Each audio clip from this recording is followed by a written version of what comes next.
Hi, I'm Old Norse Specialist Dr. Jackson Crawford. And on this video on my channel about Norse language and myth, it's kind of a sequel to my video about the second Merseburg charm, where I'm going to be looking at a source for at least the names of the Norse gods that comes from outside of Scandinavia and the related languages of Germany and England. In this case, I'm going to look at a passage in the Old English Nine Herbs charm that mentions the god Wōden, the Old English form of Odin.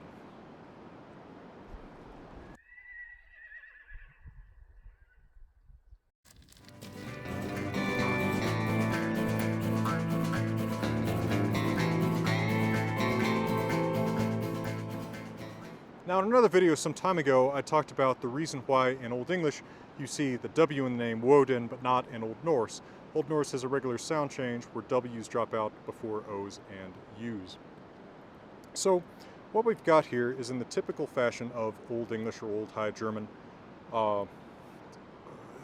traces, we've basically just got a name.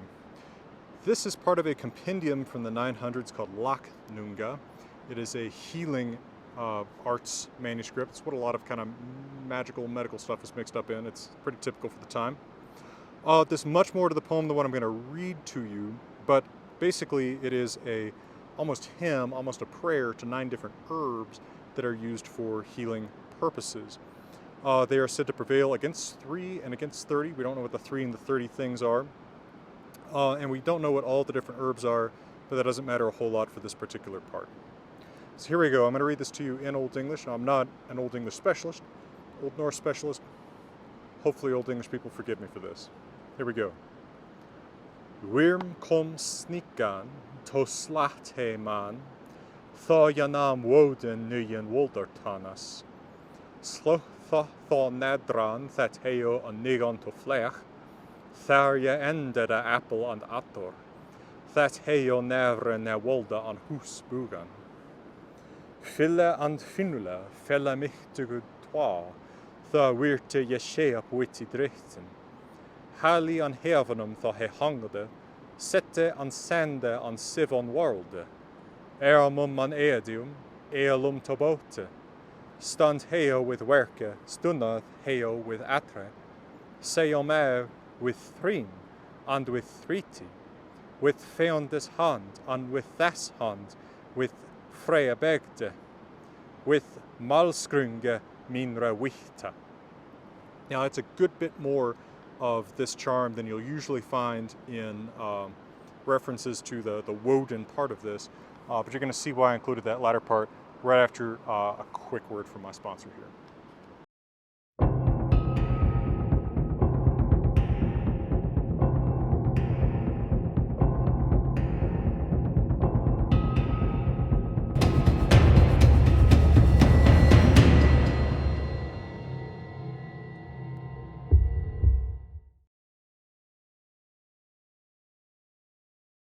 All right, now here's my English translation of that part of the Nine Herbs charm, a modern English translation.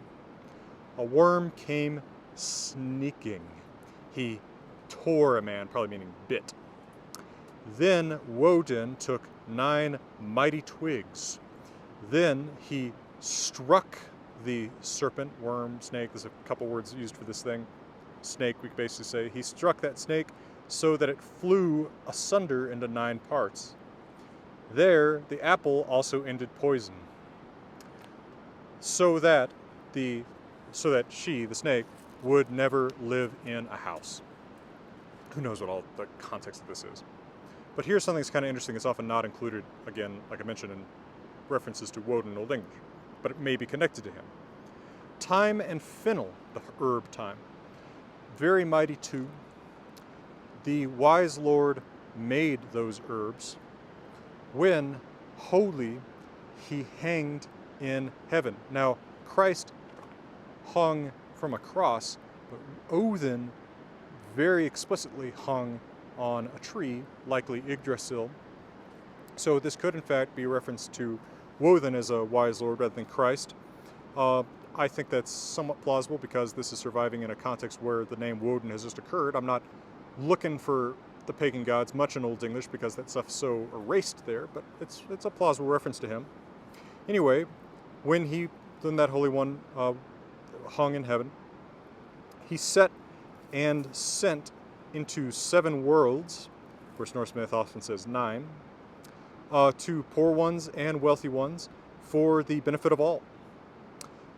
The charm is what she is here. She stands, the charm stands against pain. It's good against pain. It fights against poison. It prevails against 3 and against 30. There's that element I mentioned is common in this charm. Against an enemy's hand, and against that one's hand, and against the plots of the wealthy. Actually, something sounds a little bit like Eyjashjálmur. And against the bewitching of petty beings, perhaps something like dwarves or elves.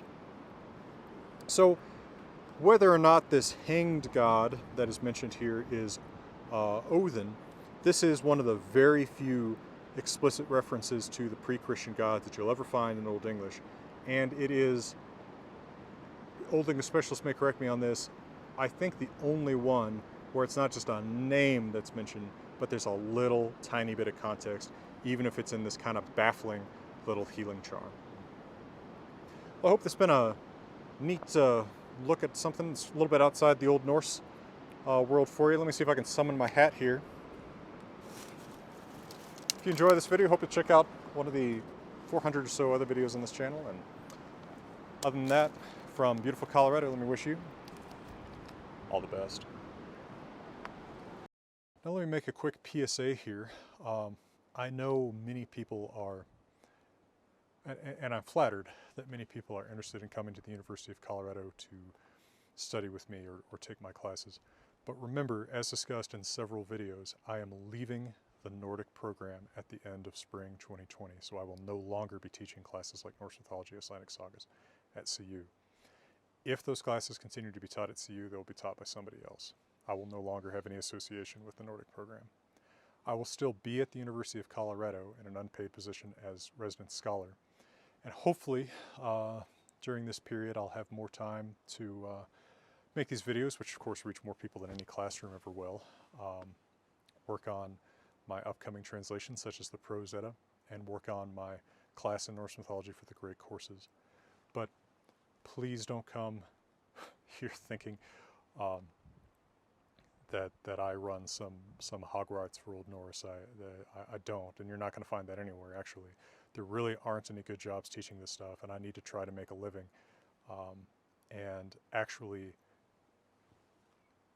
given the lack of rewards in teaching this stuff in a conventional way in classrooms, I need to take the time away from the classroom to work on these projects that really reach the people that are interested in this stuff, the videos, the books, and now great courses. All right. Well, as always, for beautiful Colorado, let me wish you all the best and good health and the best to you and yours during this whole coronavirus situation in April 2020. All the best.